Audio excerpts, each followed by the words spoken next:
அஸ்ஸலாமு அலைக்கும் வரஹ்மத்துல்லாஹி வபரகாத்துஹு. வாங்க ஃப்ரெண்ட்ஸ், இன்றைக்கி மத்தியானம் லஞ்ச் பார்க்கலாம்.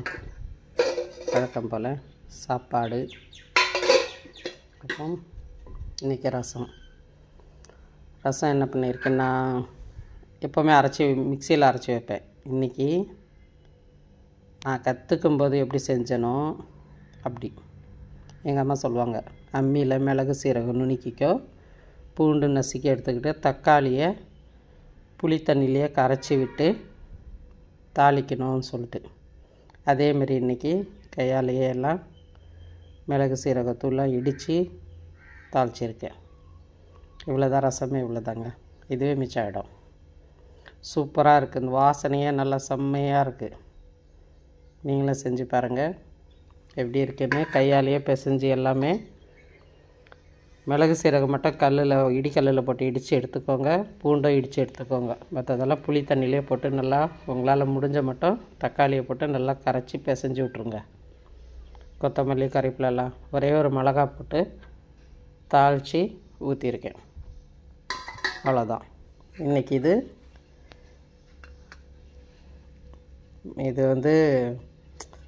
என்ன சொல்கிறது, இது கருவாடு, சன்னாக்குன்னி கருவாடு சொல்லுவாங்க. குட்டி குட்டியாக இருக்கும் சன்னாக்குன்னி.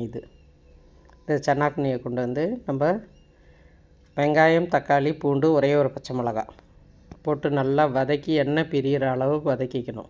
வதக்கிட்டு அந்த சன்னாக்குன்னியை சுடு தண்ணியில் போட்டு நல்லா அலசி புழிஞ்சி எடுத்து வச்சுக்கிட்டு, இது நல்லா வதங்கினது மசாலாவில் அது போட்டு கொஞ்சம் நேரம், அதில் உப்பு இருக்காது, நமக்கு தேவையான அளவு உப்பு போட்டுக்கணும். வதக்கி சாப்பிட்டா செம்ம டேஸ்ட்டாக இருக்கும்.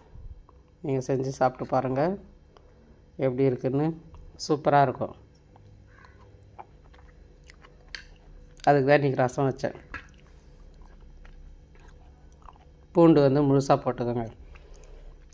குழந்த பிறந்திருக்கிற பிள்ளைங்களுக்கு கொடுத்தா இந்த மாதிரி செஞ்சுட்டு பூண்டு அதிகமாக போடுங்க. அப்போ இந்த செலவுத்தூள் பவுட்ரு இப்போ விற்கிது கடையிலேயே, அது ஒரு அரை ஸ்பூன் காரம் கம்மியாக வச்சுக்கோங்க. அதில் குழந்த பெற்ற பிள்ளைங்களுக்கு கொடுக்குறதா இருந்தால் செலவுத்தூளும் இதில் அரை ஸ்பூன் சேர்த்து கொஞ்சம் மிளகு பொடி சேர்த்து கொடுத்தீங்கன்னாக்கா, அந்த நார்மலாக டெலிவரி ஆன குழந்தைங்களுக்கு பிள்ளைங்களுக்கு நல்லா தாய்ப்பால் கிடைக்கும்.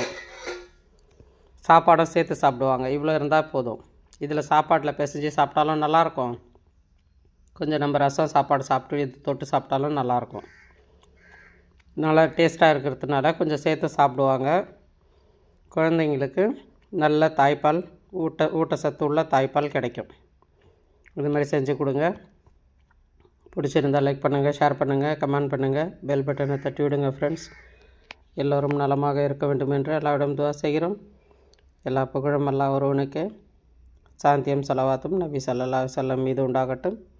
இன்றைக்கி பிறந்த நாள் கொண்டாடுற, திருமண நாள் கொண்டாடுற அனைத்து உள்ளங்களுக்கும் அல்லாஹ்வின் பாதுகாப்பு கிடைக்கட்டும். அஸ்ஸலாமு அலைக்கும் வரஹ்மத்துல்லாஹி வபரகாத்துஹு. ஜஸாக்கல்லாஹ்.